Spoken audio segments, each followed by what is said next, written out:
Jack Monroe stood at the observation deck of the Harmony of Worlds, watching the stars drift by. The massive diplomatic vessel housed representatives from 17 different galactic species. As Earth's xenobiological expert, Jack often felt out of place among the diplomats and politicians. At 42, with graying hair at his temples and weather-worn skin, he looked plain next to the colorful and exotic aliens. Admiring the view, human. The voice belonged to Ambassador Zaklath, a tall, slender Vexari with iridescent scales and 4 nimble arms. The ambassador didn't try to hide his feelings of superiority. "Just thinking about home," Jack replied. He didn't bother looking at Zaklath. 3 weeks into this diplomatic mission, he had grown used to the ambassador's subtle jabs. "Ah yes, your watery world. So primitive compared to the marvels of the galaxy." Zaklath flexed his upper set of arms.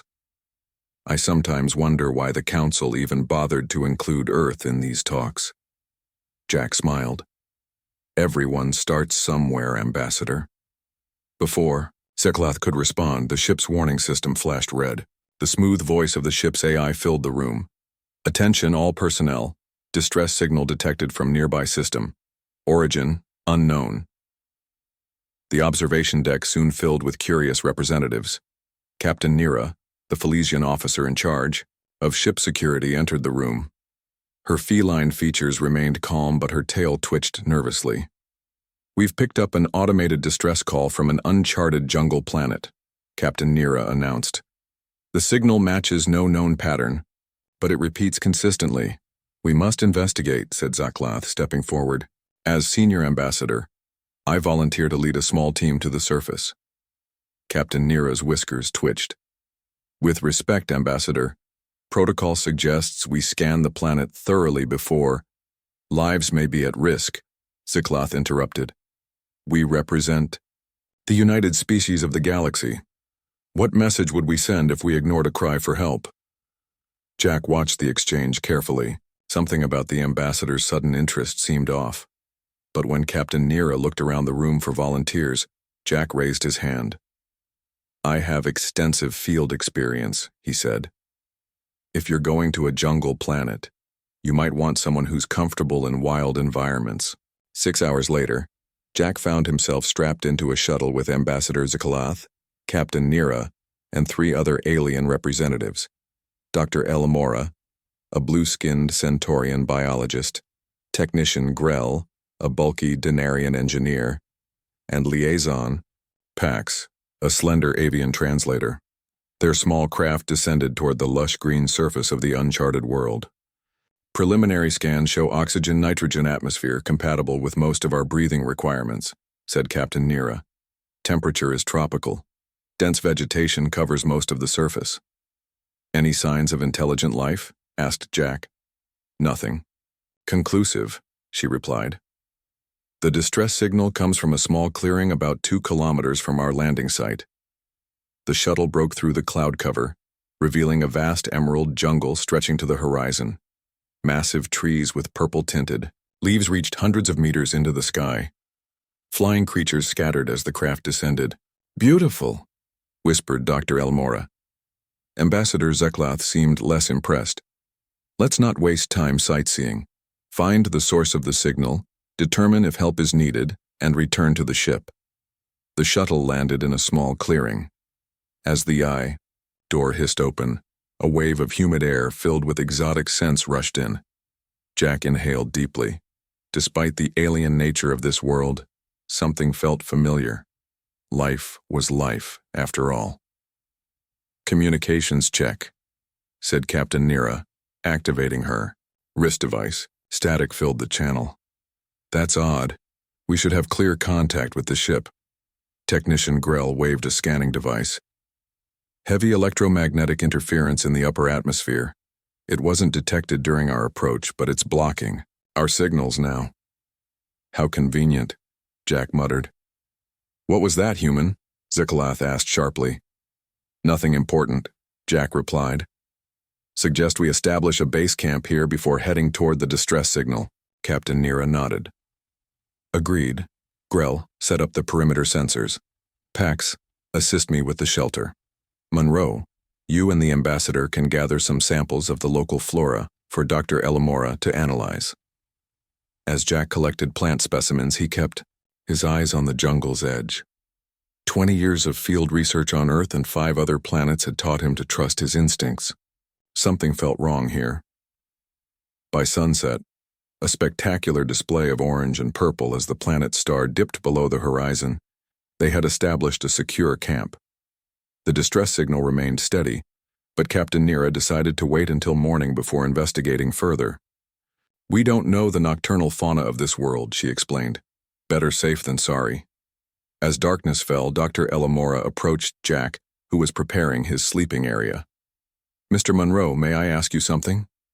The Centaurian's large eyes blinked slowly. "Of course, Doctor. I've studied Earth's evolutionary history. Your species interests me greatly," she said. "You evolved as prey animals, yet somehow became apex predators.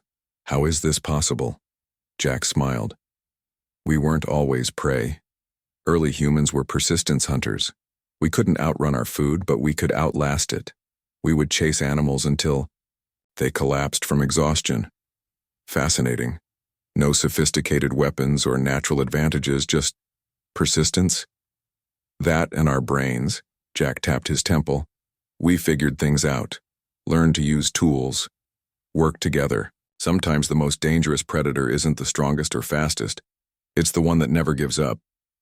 Their conversation was interrupted by a loud crash from the jungle's edge. Everyone froze. Captain Nira grabbed her light and pointed it toward the sound. The beam swept across dense vegetation but revealed nothing. "Probably just local wildlife," Ambassador Zeklath said dismissively. "Our technology will keep us safe."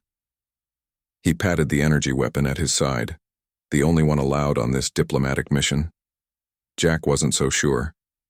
He carefully placed his hand on the ground and felt subtle vibrations. Something large was moving out there, circling their camp. "I suggest we take turns keeping watch," he said quietly. "Afraid of the dark human?" Zakalath laughed. "No," Jack replied, eyes fixed on the tree line, where he'd noticed movement. "I'm afraid of what's in it." Throughout the night, Jack found himself unable to sleep. The vibrations had stopped, but his instincts remained on high alert. By morning, everyone seemed on edge from the strange noises that had continued through the night. As they prepared to move toward the distress signal, Captain Nira did a head count. Her fur stood on end. "Where are Technician Grell, Liaison Pax, and Dr. Elmore's assistant?" she demanded. They searched the camp.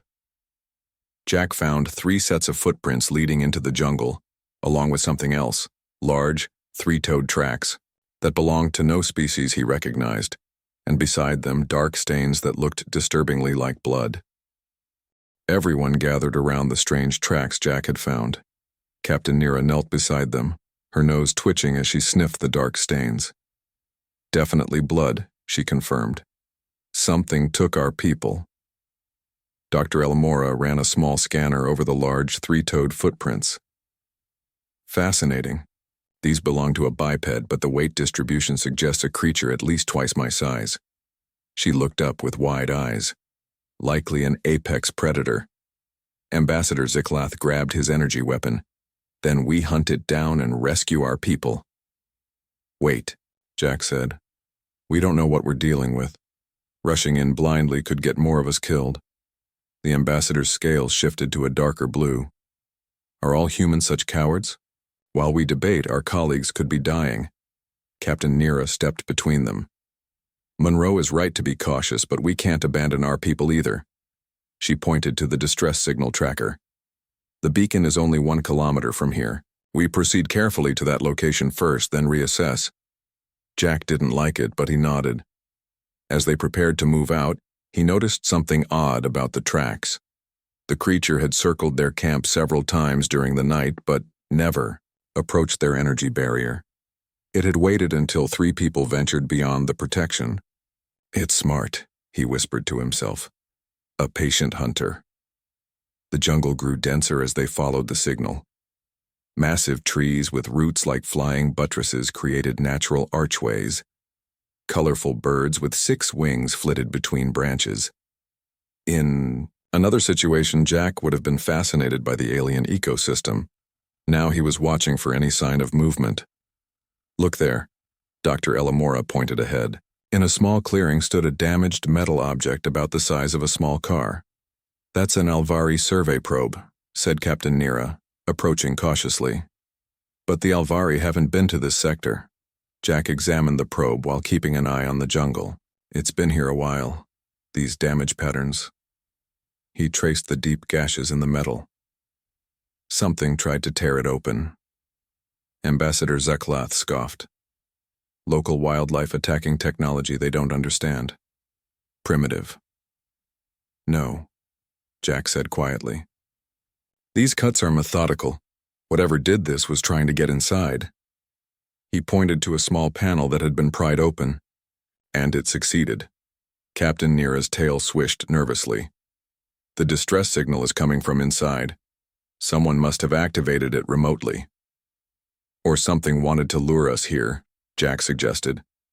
As if on cue, a blood-curdling scream echoed through the jungle. Everyone froze. That was Liaison Pax. Captain Nira whispered. The sound came again, closer this time. Without hesitation, Ambassador Zeklath charged into the jungle toward the noise, energy weapon raised. Captain Nira and her security officer followed. Wait, Jack called, but they were already gone. Dr. Elamora looked at Jack with frightened eyes. Should we follow them? Jack shook his head. No. Stay here with me. Something's not right. Minutes later, they heard weapons fire, followed by another scream. Then silence. Jack and Dr. Elamora waited tensely.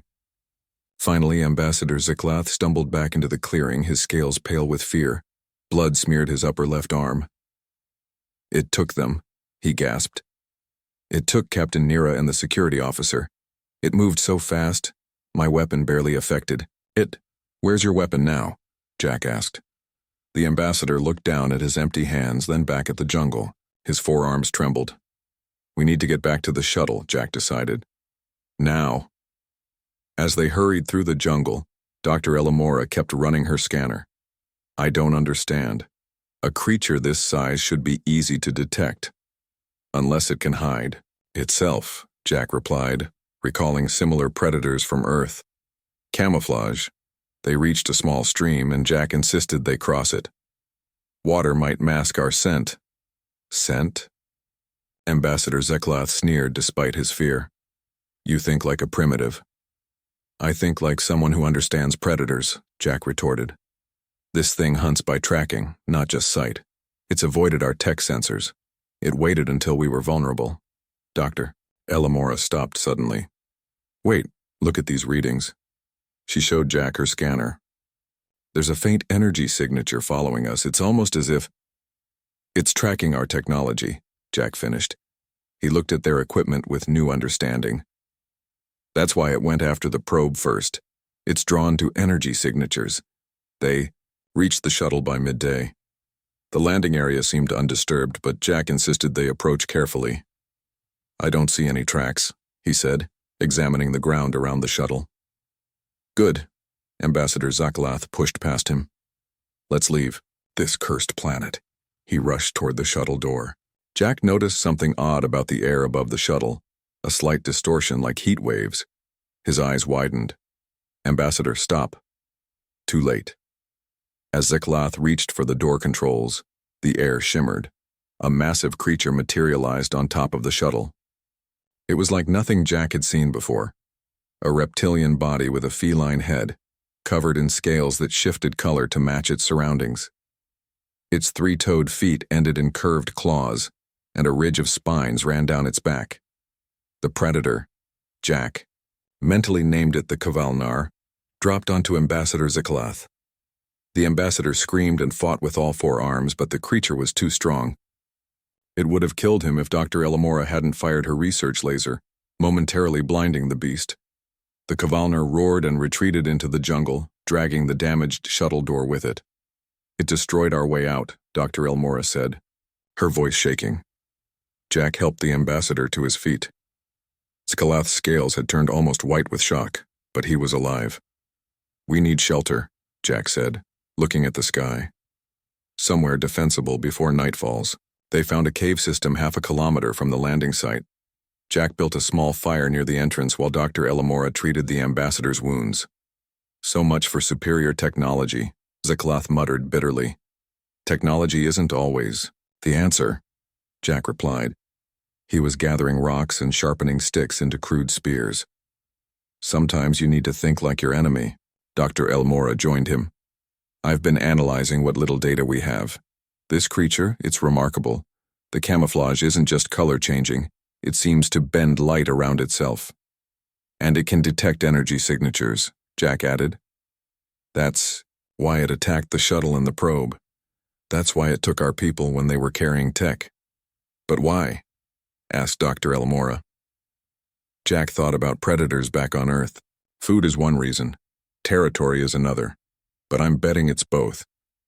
This thing sees our technology as a threat to its territory. And us.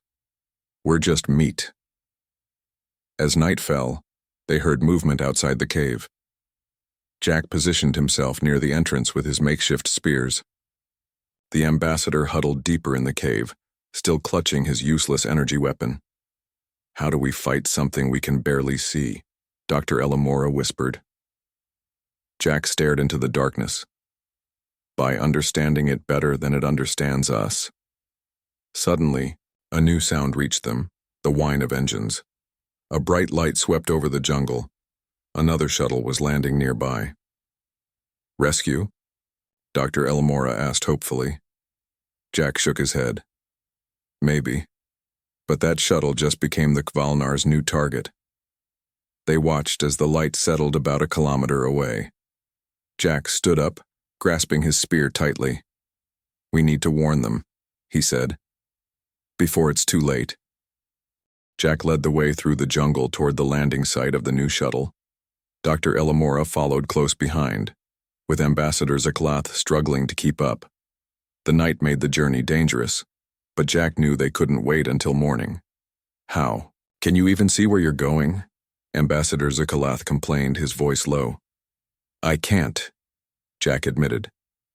But I can feel the terrain. Listen to the sounds of the jungle. The ambassador made a dismissive noise. More primitive human nonsense. Dr. Elamora hushed him. Ambassador, please. Mr. Monroe's methods have kept us alive so far.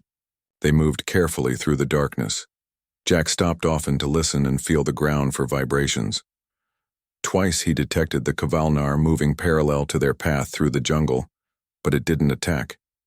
It seemed more interested in the new shuttle. When they reached the edge of a clearing, Jack motioned for the others to stop. The shuttle had landed in a small open area. Its lights illuminated the space around it. A single figure moved outside the craft, setting up what looked like sensor equipment. One person, Jack whispered. Human, from the looks of it. We should call out, suggested Dr. Elamora. Jack shook his head. Not yet. The Kvalnar is out there watching. As if to confirm his words, a branch snapped somewhere to their right. All three froze. Jack could feel the subtle vibrations in the ground that signaled the predator's approach. It's stalking the shuttle, Jack whispered. We need to create a distraction. How? Ambassador Zikalath asked. Jack thought quickly. It's attracted to energy signatures. Give me your scanner, Doctor. Dr. Elamora handed over her small scanning device. Jack adjusted its settings to maximum power output, then threw it as far as he could in the opposite direction from the shuttle. The device beeped loudly as it disappeared into the undergrowth. Moments later, they heard the Kvalnar change direction. Moving toward the noise, Jack didn't waste time. Now, he said. And they broke cover, running toward the shuttle. The human by the shuttle whirled around, startled. It was a woman with short brown hair. She reached for what might have been a weapon, then hesitated when she recognized fellow humanoids. Stop there, she called. Identify yourselves. Jack Monroe, xenobiologist from Earth, Jack said quickly. And 2 diplomatic representatives. We're from the Harmony of Worlds. You need to get back in your shuttle. There's a predator on this planet. The woman lowered her hand. Peladorn, communications specialist. I was sent down when your team missed check-in. She looked at their battered appearance. Where are the others? Taken, Dr. Elamora said simply. A creature hunts here. It's drawn to our technology. Jack glanced nervously at the sensor equipment. We need to shut those down and get inside the shuttle. Can't leave without the sensors, Pella said. Captain's orders. We need to locate. A loud roar cut through the night. Jack recognized the sound of his makeshift distraction being destroyed. It's coming back, he warned. Get in the shuttle, now. They barely made it inside before the Kvalnar burst into the clearing. Through the viewport, they could see it now. Fully 7 feet tall, muscular and agile, its scales shifting colors as it moved. It circled the shuttle, sniffing at the hull. What is that thing? Pella asked, eyes wide. We call it the Kvalnar, Dr. Elmora explained. It's an apex predator with adaptive camouflage and a taste for technology. And us. Pella moved to the shuttle controls. Well, we're safe in here. This shuttle has reinforced hull plating. We can lift off and— No! Jack grabbed her arm. It attacked our shuttle, tore the door right off. And if you try to power up the engines, you'll just make this craft an even bigger target. Pella stared at him. So we're trapped? For now, Jack admitted.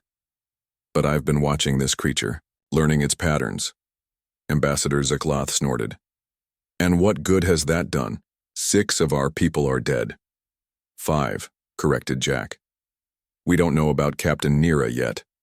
A banging sound interrupted them as the Kvalnar began testing the shuttle's exterior. Each blow made the entire craft shake. It's trying to get in, Pella said nervously. It will get in, Jack stated. That's why we need a plan. Over the next hour, as the Kvalnar continued its assault on the shuttle, Jack explained what he had observed about the creature. Dr. Elamora added her scientific analysis, while Pella shared what supplies she had brought. No weapons? Ambassador Zakaloth asked in disbelief when Pella finished her inventory. This was a diplomatic mission, Pella reminded him. Weapons weren't authorized except for the security team's standard issue, which the Kvalnar now has, Jack added grimly, along with whatever energy cells and power packs our missing colleagues were carrying. A particularly loud bang made them all jump. A dent appeared in the shuttle's side wall. It's getting through, Dr. Elamora whispered. Jack looked around, the shuttle interior. Pella, does this craft have an emergency beacon? Yes, but it's short range. The atmospheric interference. Perfect, Jack interrupted. I need you to set it up, but not here. We're going to move. Move where? Asked the ambassador. That thing is right outside. Back to the cave system, Jack said. It's defensible, and I have an idea. Using tools from the shuttle, Jack fashioned crude weapons for everyone, spears from metal tubing, shields from panel sections. Pella handed out emergency rations and water purification tablets. The plan is simple, Jack explained. We create a diversion with the emergency beacon. When the Kvalnar goes after it, we make a run for the caves. And if it follows us? Dr. Elamora asked. It will, Jack said confidently. But by then, we'll be ready. They set the beacon on a delayed activation and placed it in a storage compartment at the rear of the shuttle. Then they prepared to exit through the front hatch. On my signal, Jack said, watching through the viewport as the Kvalnar circled to the back of the shuttle where the beacon would soon activate. Ready. Now. They burst from the shuttle and ran for the jungle. Behind them, the beacon began its high-pitched wail. The Kvalnar roared in response. They made it halfway to the caves before Jack felt the familiar vibrations in the ground. The Kvalnar had destroyed the beacon and was now pursuing them. It's coming, he warned. They reached a narrow ravine, a shortcut to the caves. As they hurried through it, a figure suddenly appeared ahead. It was an Arcturian, wounded but alive. Lieutenant Vresh, Dr. Elmora called out in surprise. The Arcturian scout limped toward them. The beast, it took Captain Nira, took her into its den. You escaped? Ambassador Zakloth asked. Played dead, Vresh explained. It collects technology, stores it in its cave, collects bodies too. Jack helped support the injured Arcturian. Where is this den? Not far from your caves, higher up the ridge. I was trying to reach the shuttle when I heard you coming. The ground trembled. The Kvalnar was getting closer. No time to talk, Jack urged. We need to reach the caves now. As they continued their desperate journey, Jack's mind raced with new information. The Kvalnar collected technology. It kept its prey in a den. These weren't the actions of a simple predator. This was something worse. A creature that learned, that adapted. A hunter that understood its prey's weaknesses. And somehow, Jack would have to outsmart it with nothing but his wits and the most basic of tools. The 5 survivors huddled inside the cave as night fell completely. Lieutenant Vresh sat propped against the wall, his blue skin pale from blood loss. Dr. Elmora treated his wounds as best she could with the limited medical supplies from Pella's shuttle. The den is located in a rock formation about half a kilometer up the ridge, Vresh explained weakly. I saw it take Captain Nira there. She was still alive. Jack paced at the cave entrance, watching for any sign of the Kvalnar. Did you see any of the others? Technician Grell and the security officer. Both dead. I couldn't see Liaison Pax or the others. Ambassador Ziklath huddled deeper in the cave. So we are truly doomed, trapped on this planet with that monster. Not yet, Jack said firmly. Now we know where it keeps its prey. We might be able to rescue Captain Nira. With what? Scoffed the ambassador. Pointed sticks against a perfect hunter? Jack turned to face the group. Perfect hunters don't exist. Everything has a weakness. Pella nodded. Jack's right. And we have something the Kvalnar doesn't expect. Knowledge of how it hunts. So what do we do? Asked Dr. Elmora. Jack knelt in the dirt and began drawing a rough map. First, we need to understand our enemy completely. The Kvalnar hunts by tracking technology. It collects both tech and bodies. It's intelligent enough to set traps. It has excellent camouflage, added Dr. Elmora. Almost perfect light-bending capabilities. And it's strong, said Lieutenant Vresh. Stronger than any Arcturian. Jack nodded. But it has weaknesses too. It's drawn to power sources almost obsessively. And despite its camouflage, it has to move to attack. What are you thinking?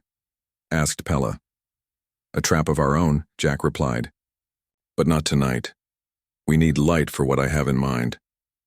They took turns keeping watch through the night. The Kvalnar prowled nearby. They could hear it moving through the underbrush. But it didn't approach the cave directly. Jack suspected it was confused by their lack of active technology. At dawn, Jack outlined his plan. We'll split into 2 groups. Dr. Elmora and Ambassador Zaklath will take Lieutenant Vresh back toward the shuttle clearing. Take all the working technology with you.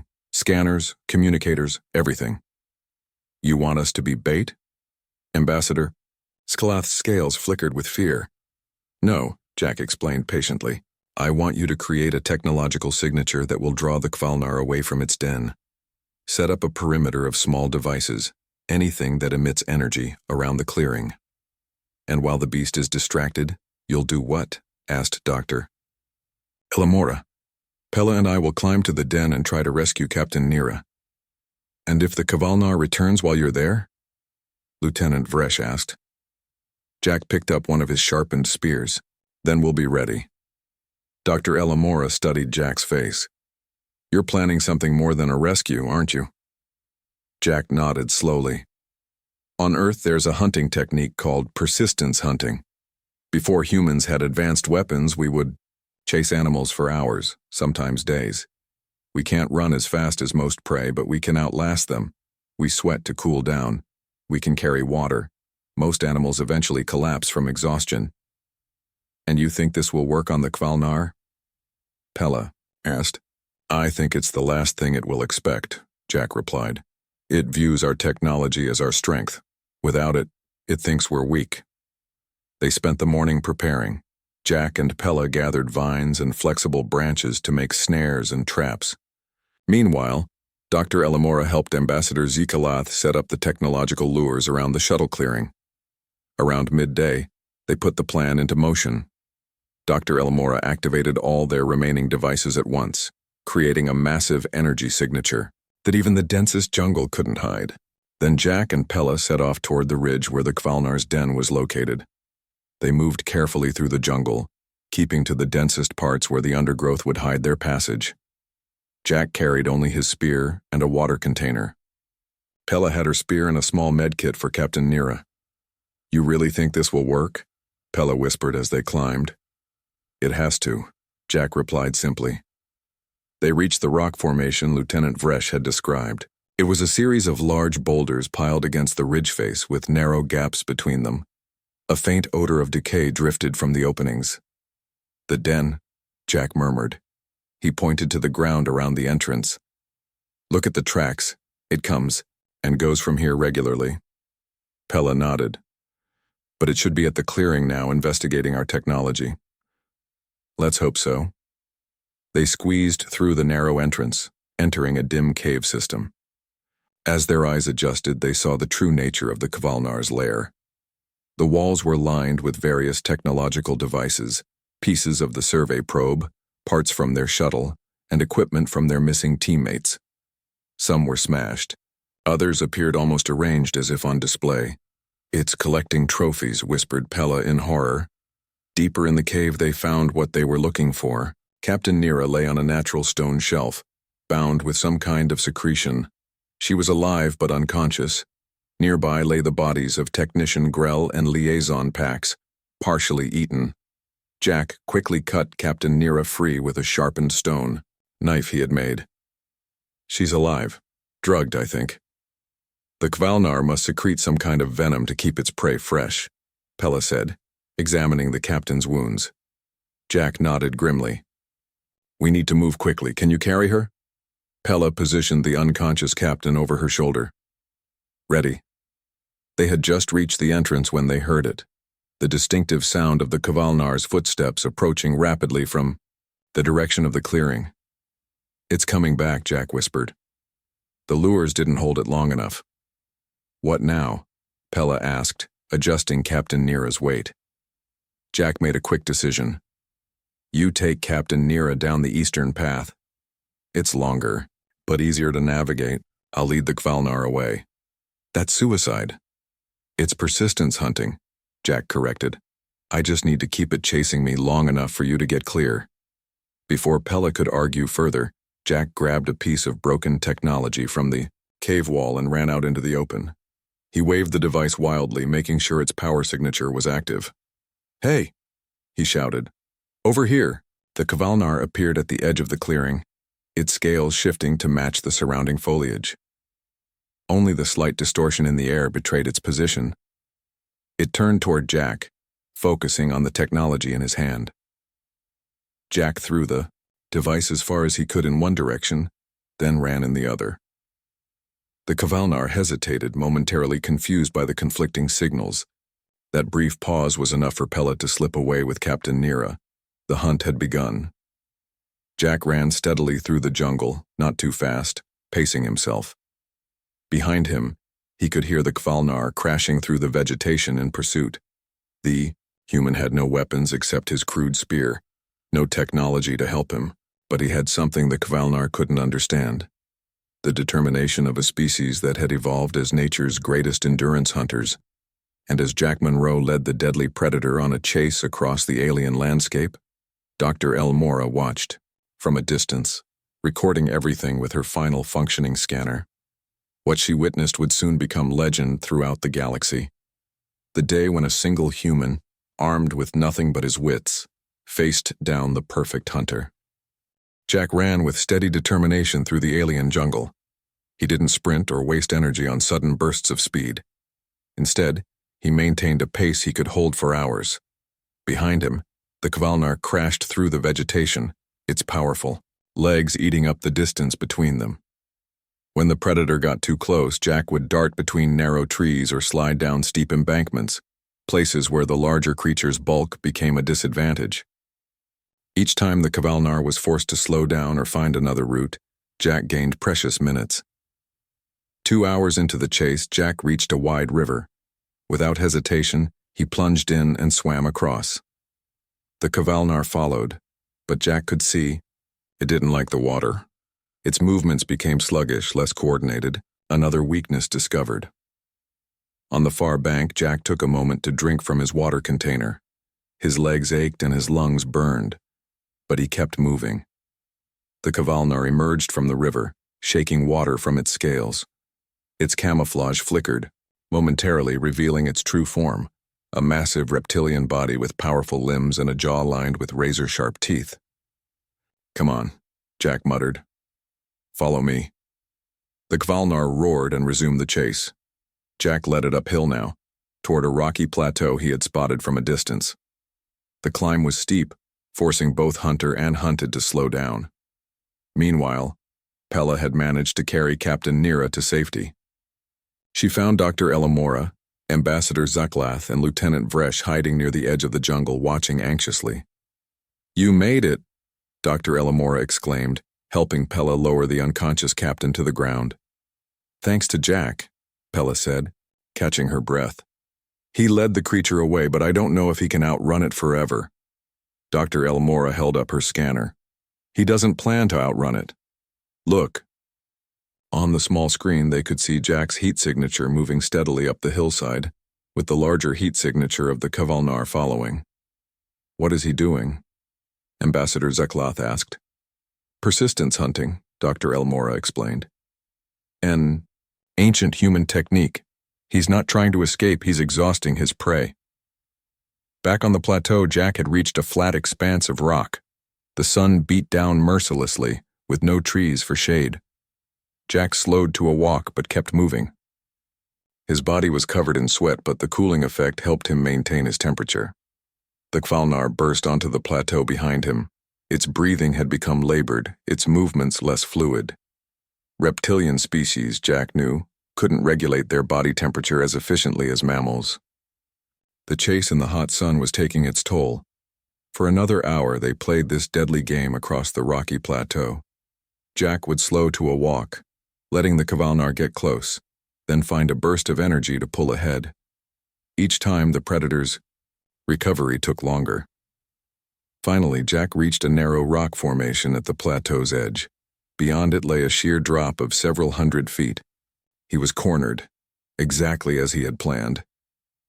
The exhausted Kvalnar approached slowly, its camouflage now completely failed. Its scales had darkened from overheating, and thick saliva dripped from its jaws. But its eyes remained fixed on Jack with deadly intelligence. Jack gripped his spear and waited. He was tired, but the Kvalnar was worse off. It had chased him for nearly 6 hours across varied terrain, through water and under the hot sun. No predator, no matter how perfectly evolved, could maintain such effort without cost. When the Kvalnar charged, its movement was sluggish. Jack sidestepped and thrust his spear into the creature's side. The makeshift weapon didn't penetrate deeply, but it drew blood. The Kvalnar howled and spun around, slower than before. Jack retreated to the edge of the cliff, his back to the drop. The Kvalnar approached more cautiously now, sensing a trap but too exhausted and enraged to stop. "That's right," Jack whispered. "Just a little closer." The Kvalnar gathered itself for one final lunge. As it sprang forward, Jack dropped flat on the ground. The predator, unable to stop its momentum, sailed over him and tumbled over the cliff edge. Its scream of rage echoed as it fell. Jack crawled to the edge and looked down. The Kvalnar had landed on a ledge about 50 feet below. It was alive but badly injured, its leg bent at an unnatural angle. It looked up at Jack and made a sound that might have been a growl or a whimper. For a moment, Jack considered leaving it there to die slowly. But that wasn't his way. Using the vines he had collected earlier, he fashioned a crude rope and climbed down to the ledge. The Kvalnar watched him approach, too weak to attack. Jack raised his spear. "I'm sorry," he said quietly, "but only one of us is leaving this planet." When Jack returned to the others an hour later, he was covered in dirt, sweat, and alien blood. Dr. Elamora rushed to meet him. "You're alive," she exclaimed. "We saw you go over the cliff with the creature." "Not exactly with it," Jack corrected, sitting heavily on a fallen log. "Is Captain Nira all right?" Pella nodded. She's regaining consciousness. The shuttle's communication system is partially working too. We've made contact with the Harmony of Worlds. They're sending a rescue team. Ambassador Zikalath approached Jack hesitantly. His scales had shifted to a deep purple, a sign of respect. In Vexari culture, "I owe you my life," the ambassador said formally. "We all do. I may have misjudged humans." Jack smiled tiredly. Easy mistake to make. 2 days later, they were back aboard the Harmony of Worlds. Captain Nira had recovered fully.